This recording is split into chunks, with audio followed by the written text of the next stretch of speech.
Get up, you useless animal. Isabella's voice was sharp and cold. She sat on a soft white sofa, her legs crossed. She held a tall glass of orange juice in one hand and her phone in the other. She was on a call with a friend, laughing about a party. Her bright red high-heeled shoe nudged the body of the maid, Charlie. Charlie was lying face down on the hard, white marble floor.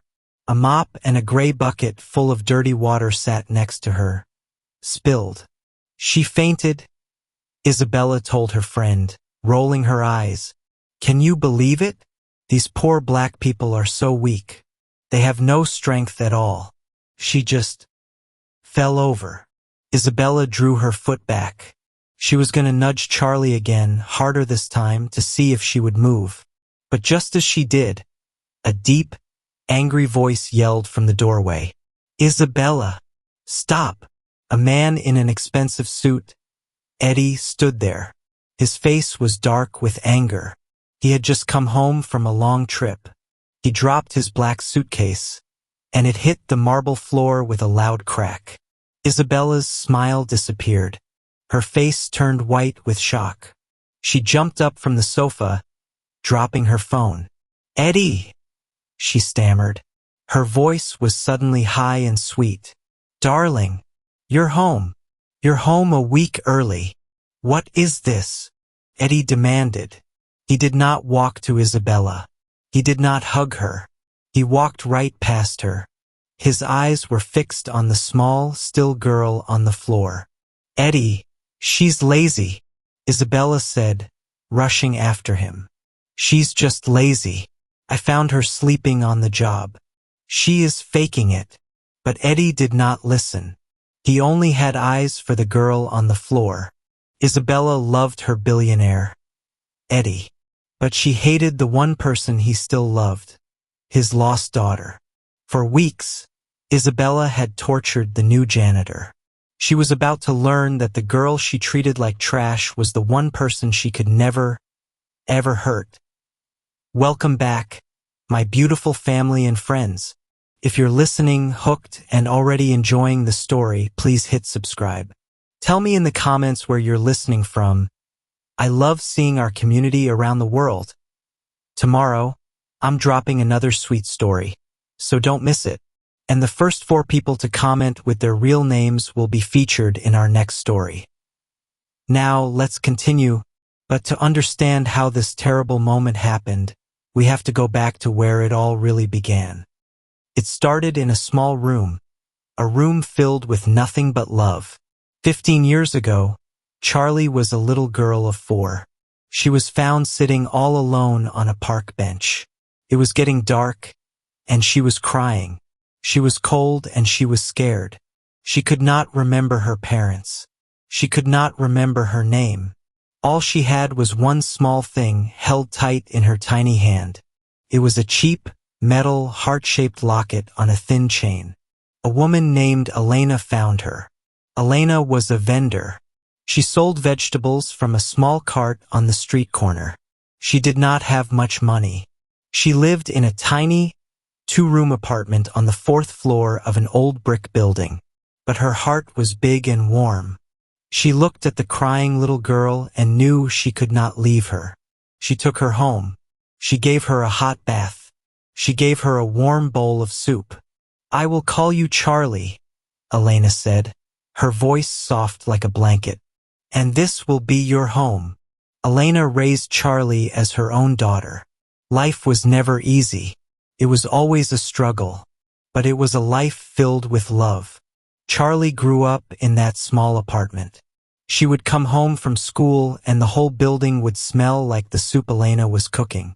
Mama, I'm home, Charlie would yell, running up the stairs. I'm in the kitchen, my love, Elena would call back. Charlie would run in and hug her. Elena's hands were rough from cutting vegetables, but her hugs were soft. How was school? Elena would ask. It was good, Charlie would say. But I'm hungry. I saved this for you, Elena would say, pulling an apple from her pocket. For them, an apple was a treat. Charlie would eat it while Elena counted the money from the day. A small pile of coins and a few dollar bills on the kitchen table. It is not much today, Elena would sigh. The rain kept people away. It's okay, Mama, Charlie would say. We have soup. At night, Charlie would sit on her small bed. She would hold the locket. She wore it every single day. She never took it off. Do you think my papa is still looking for me? She would ask. Elena would sit on the bed and brush Charlie's hair. I am sure he is, my love.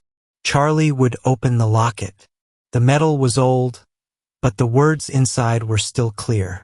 To my star from Papa. Why did he call me star? Because you are bright and special, Elena would say, kissing her head. You are my star. Now sleep.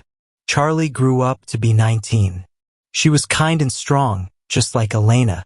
She worked at a small coffee shop trying to help pay the bills. Her only dream was to one day make enough money so Elena could stop working. She wanted to take care of the woman who had saved her. One cold Tuesday morning, that dream turned into a nightmare. Charlie was at work pouring coffee. Her phone buzzed in her pocket. It was a number she did not know. Hello, is this Charlie? A panicked voice asked. It's your neighbor, Mr. Henderson. It's Elena. She collapsed. The ambulance is here. You need to come to the hospital. Now. The coffee cup dropped from Charlie's hand. It shattered on the floor. She did not say sorry. She ripped off her apron and ran. She ran all the way to the hospital, her heart pounding in her chest. Please be okay. Please be okay. Please be okay, she whispered over and over. She found Elena in a small, white room. Elena looked so small and pale against the white sheets. Wires were connected to her. Mama, Charlie whispered, grabbing her hand. It was so cold. A doctor with a kind, sad face came into the room. Miss Charlie. Yes. Is she okay? What's wrong? Your mother had a severe heart event, the doctor said, speaking slowly. Her heart is very sick. It is not strong. So you can fix it, right? Charlie begged. You can give her medicine? The doctor looked down at his clipboard. Medicine is not enough. She needs an operation. A very big one. We need to repair the damage. An operation. Okay, Charlie said, nodding fast. Okay, do it. Please, whatever it takes. Just save her. The doctor looked at her. His eyes were full of pity. Miss Charlie, this is a very complex and very expensive operation. We need a deposit to schedule the surgery. We need $100,000. Charlie's world stopped. The sound in the room faded away. 100,000, she whispered. That was not a number. It was a mountain. It was an ocean. It was impossible. I don't. You have 2 weeks, the doctor said gently. We can keep her stable for about 2 weeks. But after that, her heart will be too weak. It might be too late. Tears streamed down Charlie's face. She felt like she could not breathe. I will get it, she said. Her voice was shaking, but she said it. I will get the money. The doctor nodded and left the room. Charlie sat by Elena's bed and sobbed. She held Elena's cold hand. I will save you, Mama, Charlie whispered, pressing her face to Elena's hand. I promise. I will not let you go. At that very same moment, far away from that small hospital room, a man was also in pain. He was in a giant office at the top of a glass skyscraper. His name was Eddie. He was a billionaire. He owned half the buildings in the city. He could buy cars, planes, and entire companies. But his office was dark. He was not working. He was staring at a small, framed photo on his huge, empty desk. It was a photo of a beautiful woman, his wife, who had died 16 years ago. and sitting on his shoulders was a little girl. She was 4 years old. She was a beautiful black child with big, bright eyes and a wide, happy smile. She was wearing a little red dress. His daughter, his star, his Charlie. 15 years ago, just after his wife died, he lost her. They were at a crowded city fair. It was loud and full of people. He was buying her a bright red balloon. He turned his back for just 1 second. 1 second. He turned back, holding the balloon. "Here you go, my star." But she was gone. He screamed her name. He pushed through the crowds. He called the police. She was gone. Vanished. He spent millions. He hired every detective. He put her face on billboards. He started a foundation for lost children. He never found her. That day, Eddie's heart turned to stone. He became a cold, hard man. He built a bigger company. He made more money, but he was empty inside. He was the richest man in the city, but he had nothing. "Sir." His assistant knocked softly on the door. Eddie did not look up. "What is it?" he said. His voice was flat. "Your car is ready, sir. Your flight to Europe leaves in 3 hours." Eddie stood up. He put the photo back on the desk. He was leaving on a business trip.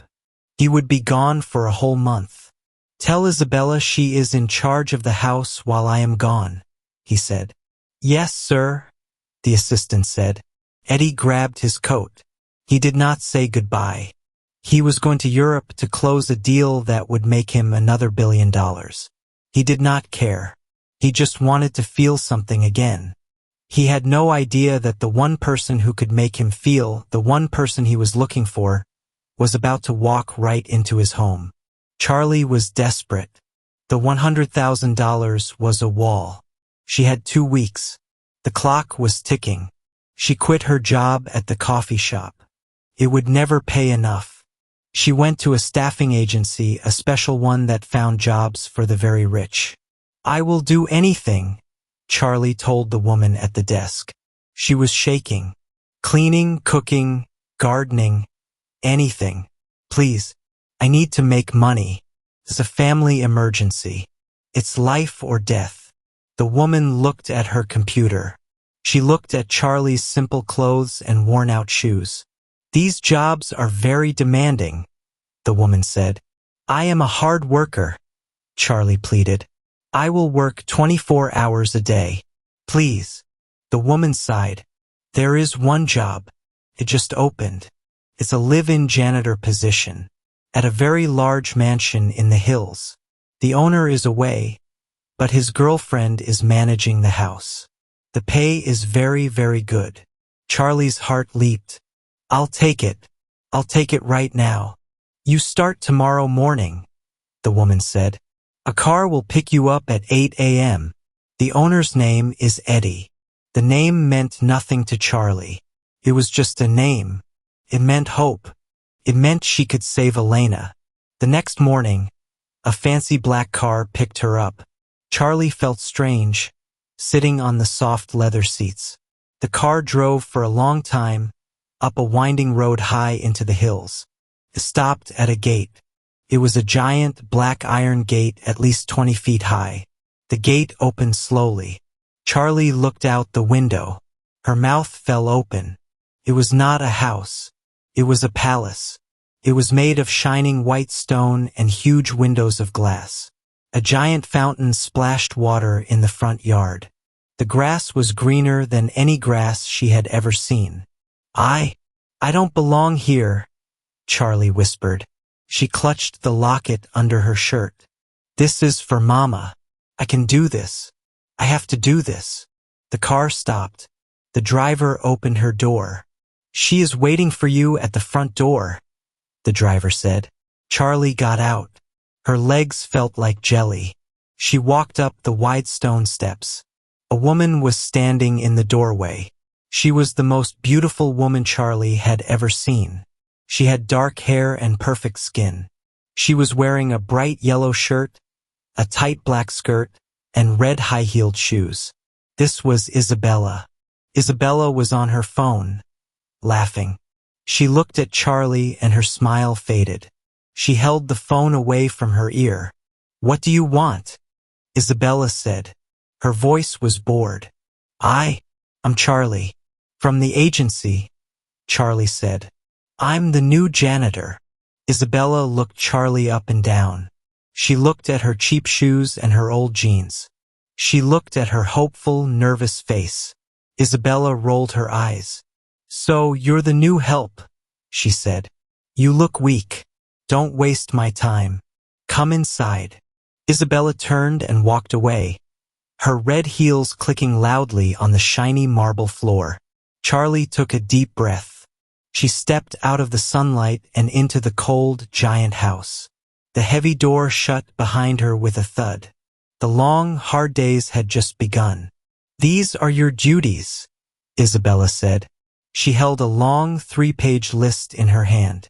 Her voice was flat and cold, as if she were reading a grocery list. Charlie stood in the middle of the giant main hall.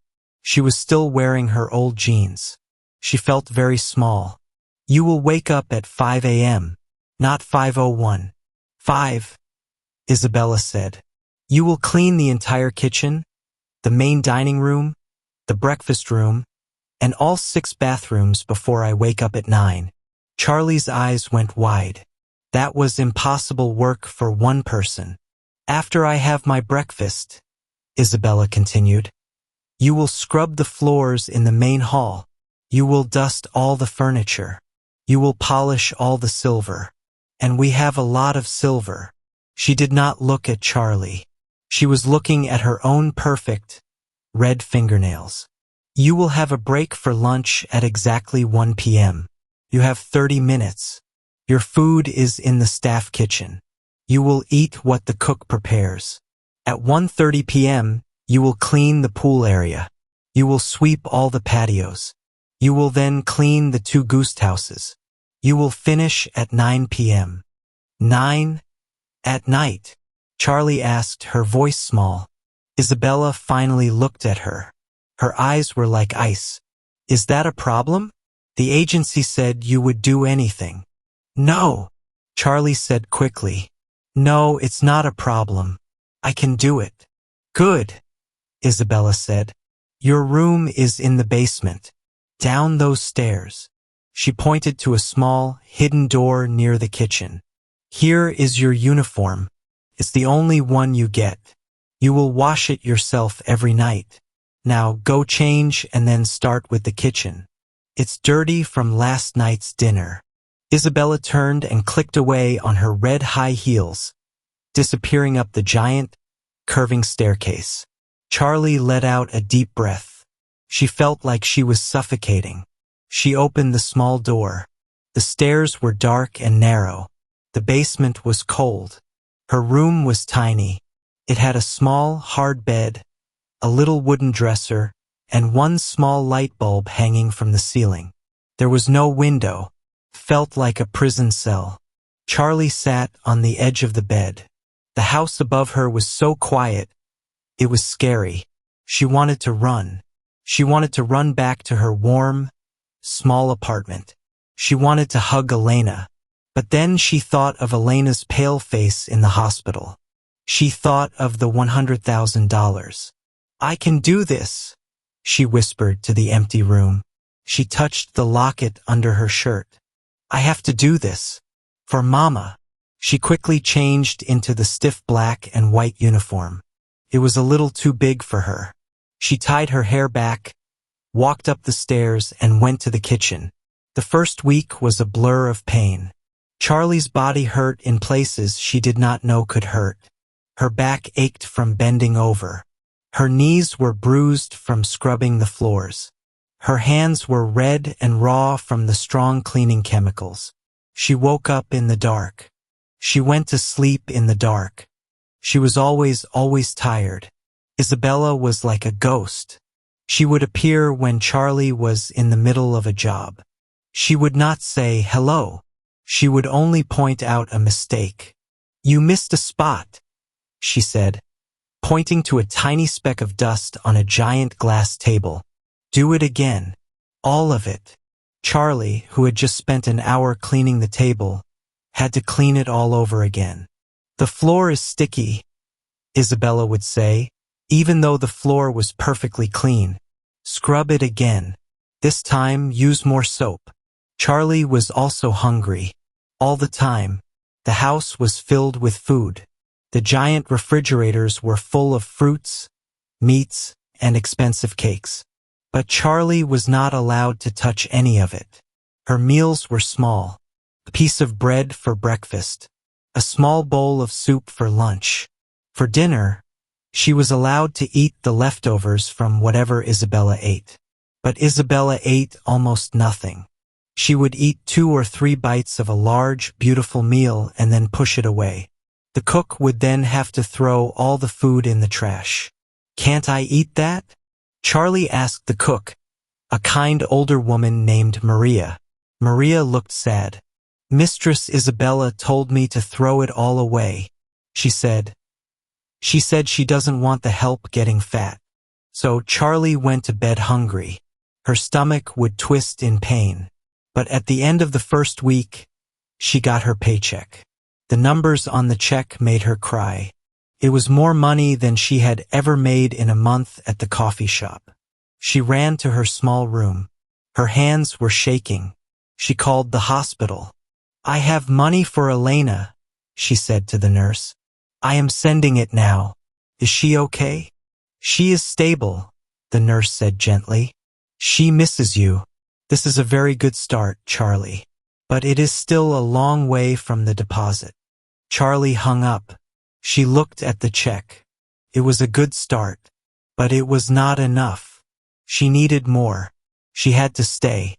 "I will stay," she promised. "I will work harder." She started to work faster. She scrubbed harder. She tried to make everything perfect. She hoped that if she did a perfect job, Isabella would be nice to her. Maybe she would even give her a bonus. But Isabella did not see a good worker. She only saw an ant. One afternoon, Charlie was finishing the main hall floor. She was tired. Her back was screaming in pain. Isabella came down the stairs. "You're done? Good. Now, clean the owner's private office. It's at the end of the hall. Be quick. And do not touch anything on his desk." Charlie was surprised. Maria told her no one was ever allowed in that office. She walked to the end of the long hall. She opened the heavy wooden door. The room was dark. The thick curtains were closed. The only light came from a single green lamp on a huge wooden desk. The room smelled like old books and expensive cologne. It was a man's room. It was Eddie's room. Charlie started to dust the bookshelves. She was quiet. She felt like she was in a church. Then she saw it. On the wall over a cold, dark fireplace was a painting. It was not a painting of a landscape. It was a painting of a little girl. Charlie stopped cleaning. She put her dust rag down. She walked closer. The girl in the painting was about 4 years old. She was a beautiful black child. She had big, bright, happy eyes. She had a wide smile that showed her little white teeth. She was wearing a pretty red dress. Charlie stared at the painting. Her heart started to beat in a strange, painful way. She felt like she knew this girl. She felt a deep, deep sadness, but she did not know why. The girl's eyes, they looked so familiar. They looked like, "What are you doing?" Isabella's sharp voice cut through the silence. Charlie jumped. She spun around. Isabella was standing in the doorway. Her face was a mask of anger. I was just cleaning, ma'am," Charlie stammered. "I was just dusting the frame." "I told you not to waste time," Isabella said. She walked into the room. She stood next to Charlie. They both looked up at the painting. "That is Eddie's lost daughter," Isabella said. Her voice was full of poison. Charlie had never heard so much hate in someone's voice. "Lost," Charlie whispered. "Yes, lost," Isabella snapped. She disappeared years ago. He is obsessed with her. He spends millions trying to find her. He talks about her all the time. He is in love with a ghost. Isabella hated that painting. She hated the girl in it. It was the one thing Eddie loved more than her. Then, Isabella turned her head. She looked at Charlie. She was about to yell at her, but the words stopped in her throat. She looked at Charlie's face, lit by the green lamp on the desk. And then she looked back at the painting. She saw it. It was the eyes. Charlie had the exact same eyes as the girl in the painting. The same shape. The same bright light. She had the same smile, too, even though Charlie never smiled here. A cold, sick feeling filled Isabella's stomach. It was jealousy, but it was more than that.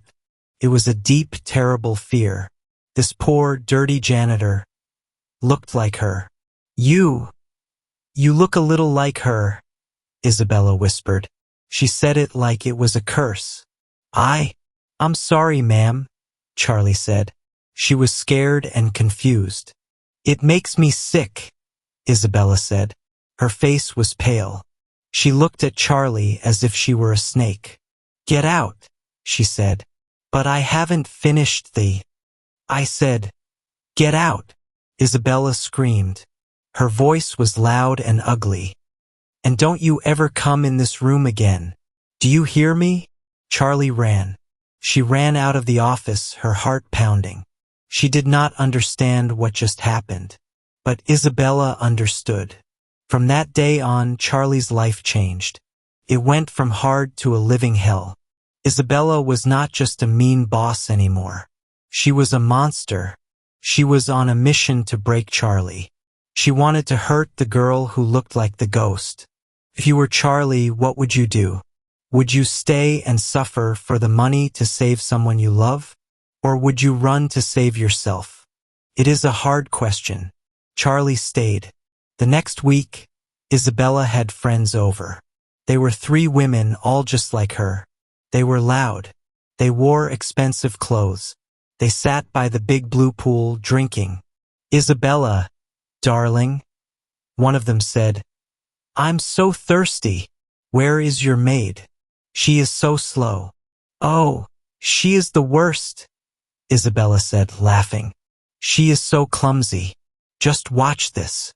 Charlie was walking very carefully. She was carrying a heavy silver tray. The tray was full of tall glasses of lemonade. The glasses were sweating in the heat. Hurry up, you slow girl, Isabella called out. Charlie tried to walk faster. She got close to the women. Isabella stuck her long leg out. Charlie did not see it. Her foot hit Isabella's leg. She tripped. It happened in slow motion. The tray flew from her hands. The heavy glasses hit the white stone patio. They shattered. Ice, lemonade, and broken glass went everywhere. Charlie fell hard, landing on her hands and knees, right on top of the broken glass. A sharp, terrible pain shot up her arm. She looked down. A large, triangle-shaped piece of glass was stuck in the palm of her hand.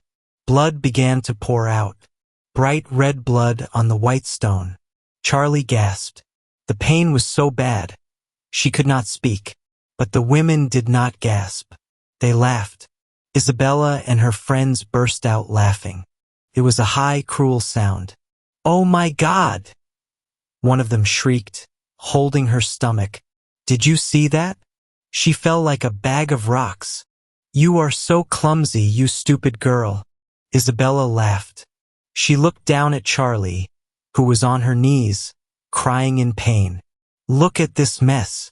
You are completely and totally useless. Tears streamed down Charlie's face. She was not just crying from the pain. She was crying from the shame. They were looking at her like she was a bug. Clean it up, Isabella ordered. Her smile was gone. She was bored again. Now. But. My hand, Charlie whispered. She held up her hand. It was covered in blood. I don't care about your hand, Isabella said. You made this mess. You will clean it. And you will not eat dinner tonight. You have to pay for all those broken glasses. They were very expensive. Charlie bit her lip until it tasted like more blood. She held back her sobs. She thought of Elena. She thought of the hospital. She could not quit. She could not fail. So, with her good hand, Charlie started to pick up the big pieces of broken glass. Her blood dripped onto the ground as she worked. Isabella and her friends watched her for a minute, then went back to talking about parties. That night, Charlie hid in her cold, dark room. She had not eaten all day. Her hand was on fire. She had washed it, but she had no bandages. She had to wrap it in a dirty rag. She lay on her thin bed. She was hungry. She was in pain. And she was so alone. She clutched her locket.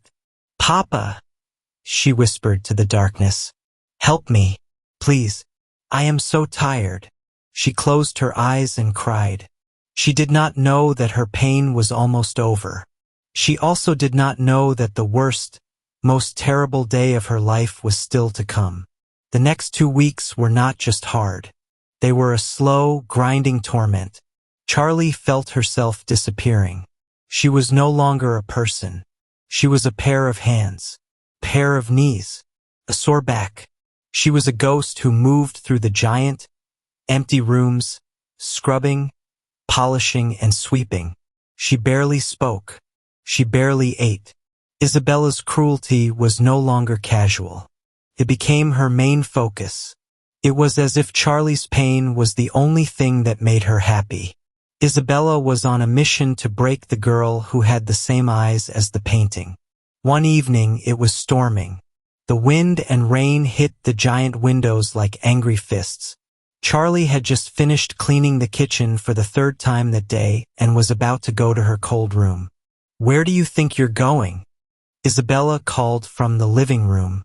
She was sitting by the fire, reading a magazine. To my room, ma'am," Charlie whispered. "It's after 9 o'clock. "It is not," Isabella said, not looking up. "And you are not finished. The patio stones are dirty. I saw some leaves on them earlier." Charlie looked at the window. The rain was coming down in sheets. "But, ma'am, it's pouring rain. And it's dark."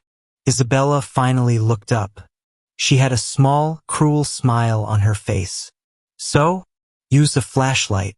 The rain will help you wash the stones." "Are you refusing to work?" Charlie's heart sank. "No, ma'am. I can fire you, you know," Isabella said, her voice silky. "Right now. And you will not get paid for any of the work you did this week. You will leave with nothing." "No," Charlie said, her voice shaking. "Nothing. She would have nothing for Elena." "No, I'll do it. I'll do it right now." "Good," Isabella said, and turned her page. "Get the big scrubbing brush.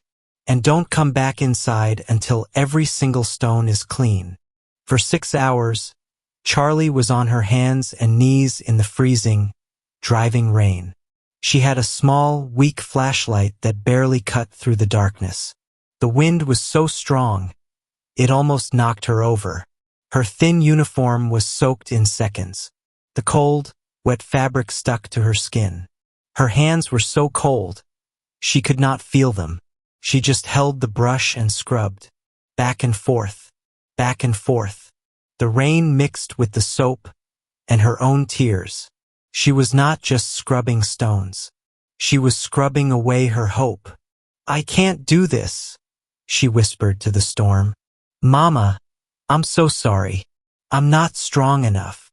But then she would think of Elena's smile. She would think of the hospital. She would think of the $100,000.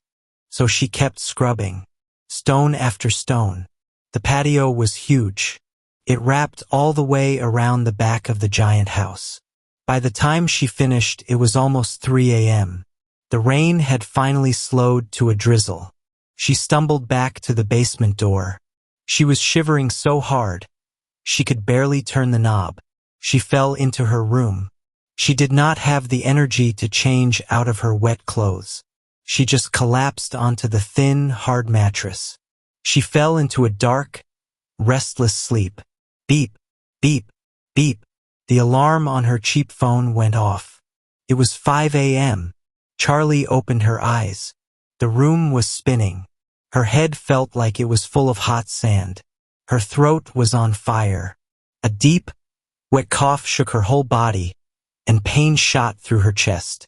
She was sick, very sick. No, she whimpered. Not now. She tried to sit up. A wave of dizziness hit her so hard. She fell back onto the pillow. I have to get up, she said. If I don't clean the kitchen, she will fire me. She used all her strength to roll off the bed. She landed on her hands and knees on the cold floor. She stayed there for a minute, breathing hard. Slowly, she pulled herself up by holding onto the dresser. She was shaking from head to toe, not from cold, but from fever. She was a zombie. She walked up the stairs. Every step was agony. She went to the kitchen and started her duties. She was moving at half her normal speed. She dropped a cup, but it did not break. She almost fell twice. She was in the middle of cleaning the giant, stainless steel stove when Isabella came into the kitchen. It was 9 a.m. Isabella looked perfect, as always. She was wearing a white silk robe. She was holding her laptop. You're slow today, Isabella snapped.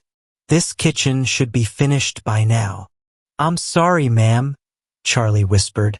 Her voice was just a dry, cracking sound. Isabella was about to yell at her, but her laptop made a boop sound. A man's face appeared on the screen. It was Eddie. Isabella's whole face changed. She smiled a bright, sweet, fake smile. Darling, she cooed. Good morning. I miss you so much. Charlie kept her back to the laptop. She kept scrubbing the stove. She was so dizzy. She had to lean on it to stay standing. Good morning, Isabella. Eddie's voice came from the laptop. He sounded tired. The deal is almost closed. It was harder than I thought. You work too hard, my love, Isabella said. I'll be home in a week, Eddie said. I can't wait. How is the house? Is everything okay? The house is perfect, Isabella said, laughing her sweet, fake laugh. I am taking such good care of it for you. You won't even know it's the same place. That's good, Eddie said. He squinted at the screen.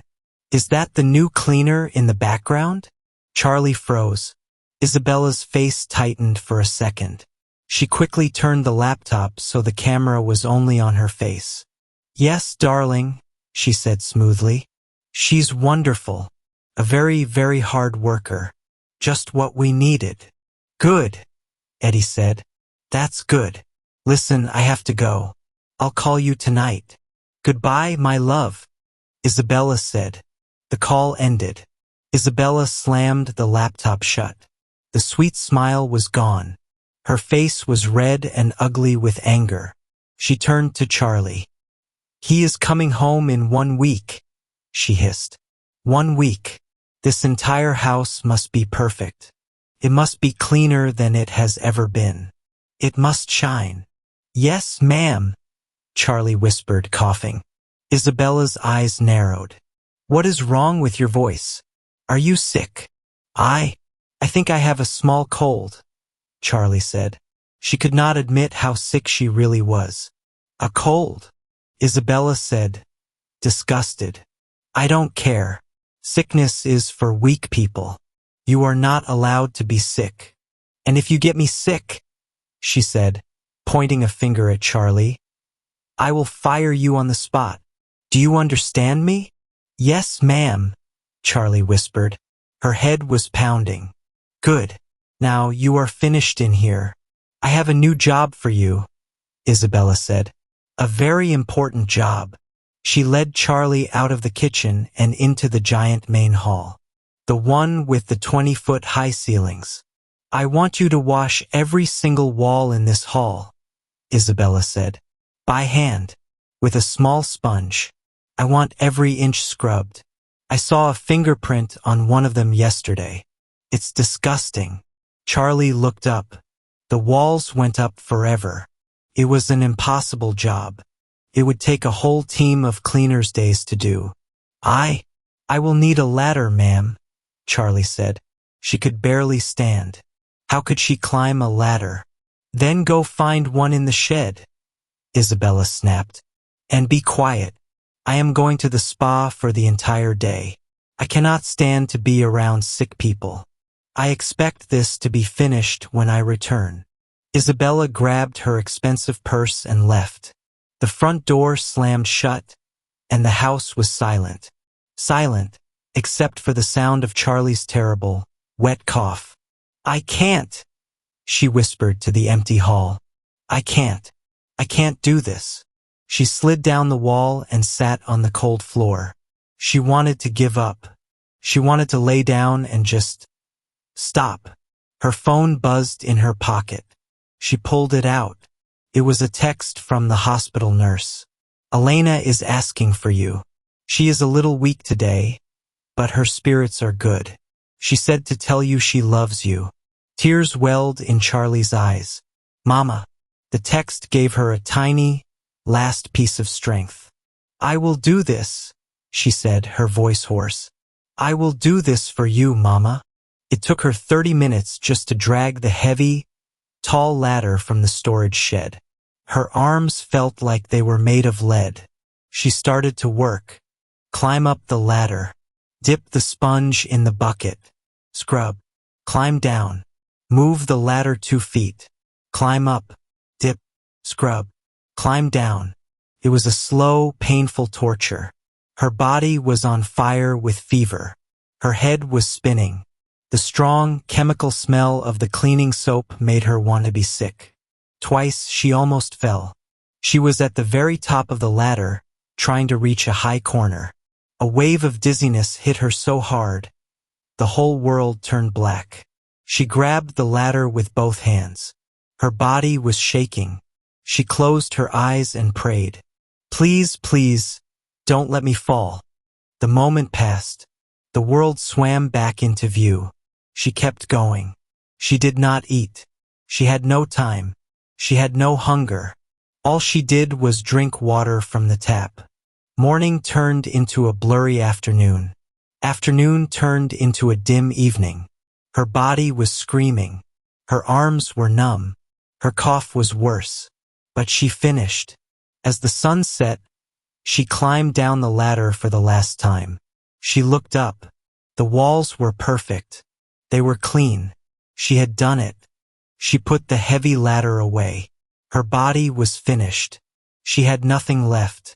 She knew she was supposed to clean the main hall floor next. That was her normal evening job. She went to the closet to get the mop and the gray bucket. She filled the bucket with water. Felt like it weighed 1,000 pounds. She tried to lift it. She could not. She just looked at it. I have to clean the floor, she thought. She will be home. She will be so angry. She tried to lift the bucket again. Her legs, which had been shaking all day, finally gave up. They just buckled. Oh, she said, surprised. Her vision went black at the edges. She stumbled. She dropped the mop. I can't, she whispered. She fell to her knees. And then, like a puppet with its strings cut, she just collapsed forward onto the cold, white marble floor. She was so tired. The floor was so cold. Felt good against her burning skin. She closed her eyes. Just for a second. Just for 1 second. She did not know how long she was on the floor. The next thing she heard was a sound. A voice. A cold, angry voice that cut through her fever dream. You are sleeping? Charlie's eyes fluttered open. The bright lights of the hall were blurry. She saw a pair of red high heels. Isabella was back from the spa. She was standing over Charlie. Her face was twisted in pure disgust. You are sleeping on the floor? Isabella shrieked. This is the laziest, Most disgusting thing I have ever seen. In the middle of the hall, Charlie tried to move. She couldn't. Her body would not obey her. "Ma'am, please," she whispered. I'm sick. I don't care if you are dying," Isabella screamed. Her voice echoed in the giant hall. "You work for me. This floor is dirty. Look at it. Get up and clean it. Now." Charlie put her hands on the floor. She tried to push herself up. Her arms were shaking. She had no strength. "Zero. I can't," she cried. The tears she had held back for weeks finally came. They were hot on her cold face. "Please, I am so sick." "You are pathetic," Isabella said. Her voice was low and full of hate.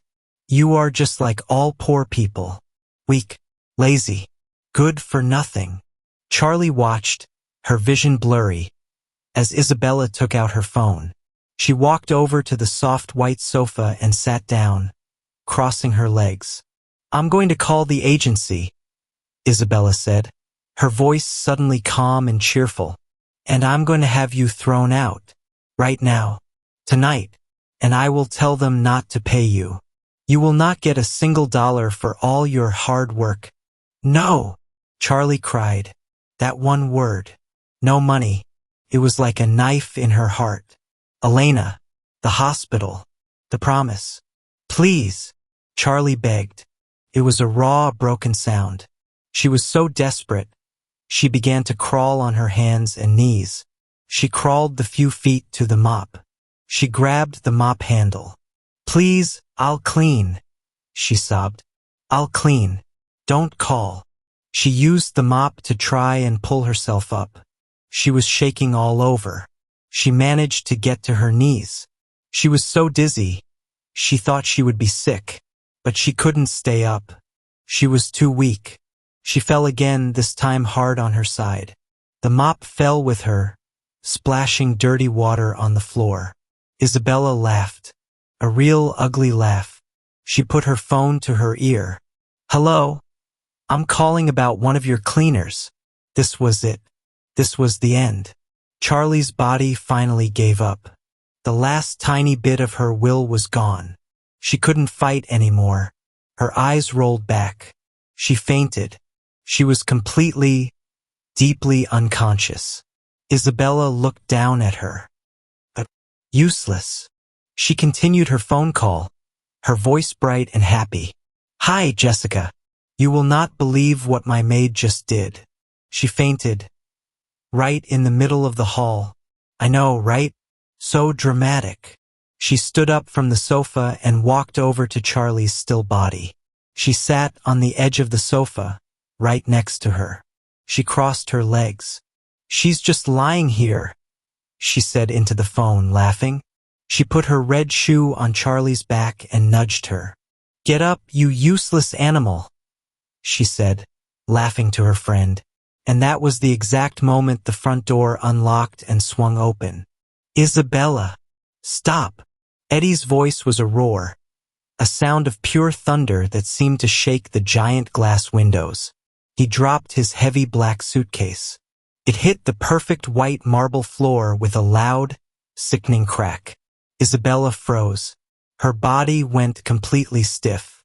The phone, still pressed to her ear, slipped from her hand, clattered onto the floor.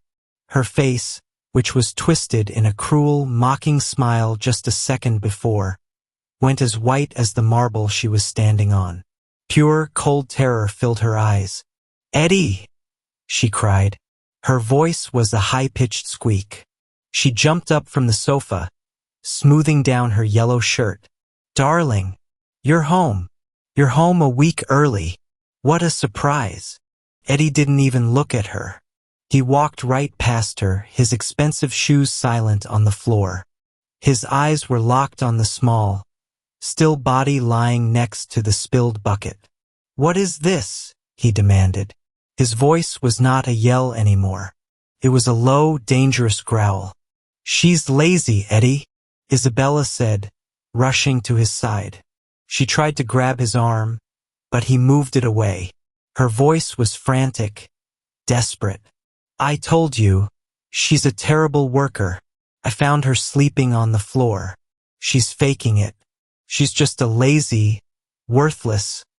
Shut up, Eddie said. He didn't look at her. He knelt beside Charlie. His heart, which had been cold stone for 15 years, suddenly felt like it was being squeezed. He put his hand on her back. He could feel her whole body shaking, even though she was unconscious. He gently, so gently, turned her over. Her face was pale, a sickly gray color.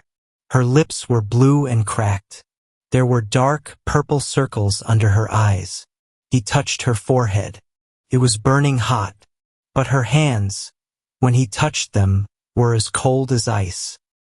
He saw the dirty rag wrapped around her one hand and the dark, dried bloodstains on it. He looked at her face, this poor, sick girl. He felt a strange, powerful pull, a deep, aching pain in his chest that he had not felt in years. This girl, she looked familiar. He couldn't understand why. My God, he whispered. She's burning up. He looked up at Isabella. His eyes were dark. Call a doctor, he yelled. Not the house doctor. Call 911. Now. Isabella was trapped. Her lie was falling apart. He wasn't supposed to be here. He was supposed to be in Europe. She had to make him believe her. She had to prove she was right. She is faking it, Isabella screamed. She was losing control. Her voice was a hysterical shriek. She's trying to trick you. She wants money. These people are all the same. She's fine. Before Eddie could stand up, before he could stop her, Isabella lunged forward. She was a woman cornered. She grabbed Charlie's thin shoulder with her sharp, red-painted nails. Wake up, she shrieked, shaking the unconscious girl hard. Wake up, you lazy, pathetic. The violent shake did something terrible. The old, thin, cheap chain around Charlie's neck, the one she had worn every day for 15 years, could not take the force. It snapped. A small metal object flew from under her dirty uniform. It flew into the air, glinting in the bright light of the hall. It hit the white marble floor, and it spun. Spin, spin, spin. The entire giant room was dead silent. The only sound in the world was the tiny whir of the small metal object spinning on the stone. It spun in a lazy circle. Then it slowed down, and it came to a stop right by the toe of Eddie's expensive shoe. It was a small, cheap, heart-shaped locket. Eddie stared at it. His breath stopped. His heart stopped. The world stopped. It was not possible. His hands began to shake. He had a locket just like it, a larger one. It was hanging under his own shirt, against his own chest. Right now, it was always there. He reached down. His fingers were shaking so hard he could barely pick it up. He fumbled with the tiny, tiny clasp. His fingers felt thick and useless. He got it open. He held the small, open locket in the palm of his hand. He held it up to the light. Inside, he could see the tiny, faded, perfect words. Words he knew by heart. Words he saw in his dreams every single night. To my star from Papa. A sound came out of Eddie's throat. It was not a word. It was a sob. A deep, broken, animal sound of pure agony and pure shock. He looked from the locket to the unconscious girl's face. And for the first time, he saw her. He didn't see the janitor. He didn't see the pale, sick girl. He saw his wife's eyes. He saw his own chin. He saw the face from the painting in his office. It was her. Older, thinner, beaten down and sick. But it was her. It was his Charlie. It was his star. The locket fell from his shaking hand. My God, he whispered. The tears were flooding his eyes, streaming down his face. My God. My baby. He looked up at Isabella. His face was a mask of horror and a rage so deep, it was terrifying. He didn't yell. He whispered, "What have you done?" At that exact moment, Charlie's eyes slowly opened. The world was blurry. The bright lights of the hall were stabbing her eyes. She heard a man crying. She saw a woman standing, looking terrified. She was on the floor. She was so cold. Then she saw the man. A rich, powerful man she had never seen before. He was kneeling over her, crying. And she saw her locket. It was on the floor next to his hand. Her first thought was fear. Her only thought. He was going to take it. The last piece of her. The last piece of her past. "Please," she whispered. Her voice was just a tiny, dry breath. "Please, that's mine. Don't take it. It's mine." "I know," Eddie choked out. His voice was completely broken. He was sobbing. "Oh, baby, I know. I gave it to you." Charlie was so confused. Her head was full of fog. "What?" Eddie didn't say anything. His hands were shaking violently. He reached into his own white shirt. He pulled out his own chain. On the end of it was a matching locket. A larger heart. He fumbled with the clasp and opened it. He held it in front of her face. "I am your papa," he cried. Charlie stared at the locket. She stared at his face. The kind, crying eyes. "Papa." The word felt strange on her tongue. Felt like a word from a dream. But then, like a giant wall of ice breaking apart, the memories came. A man lifting her high in the air. "You're flying, my star." The smell of popcorn. The sound of happy music. A crowded fair. A red dress. A hand holding hers. A big, warm, safe hand. "Papa." The truth hit her. It hit her like a physical blow. This man, this billionaire, in this cold, terrible house, he was her father. All the pain, all the hunger, all the cold nights, all the scrubbing, all the shame, all the cruelty from that woman. It all rushed in. She cried out. It was a deep, painful sob that came from the very bottom of her soul. She fell forward into his arms. And for the first time in 15 years, she was home. "I found you," Eddie cried, holding her so tight he was shaking. "My star, I found you. I thought you were gone. I'm so sorry. I'm so sorry. I'm so sorry. Papa." She just cried, over and over. "Papa." What do you think must have been going through Charlie's mind in that single second of realization? To find out that your entire life of poverty and pain was a mistake, and the man you've been dreaming of was here, in this very house all along? Isabella watched this. Her mouth was open. Her face was as white as a sheet. She finally understood. The painting in the office, the strange resemblance, the eyes, the hate she felt. She hadn't just tortured a maid. She had tortured, starved, and abused Eddie's lost, beloved daughter. The one person in the world he truly loved. "Eddie," she begged. Her voice was a thin, shaking whisper. "Eddie, please. I didn't know." Eddie so gently helped Charlie sit up. She was too weak to stand.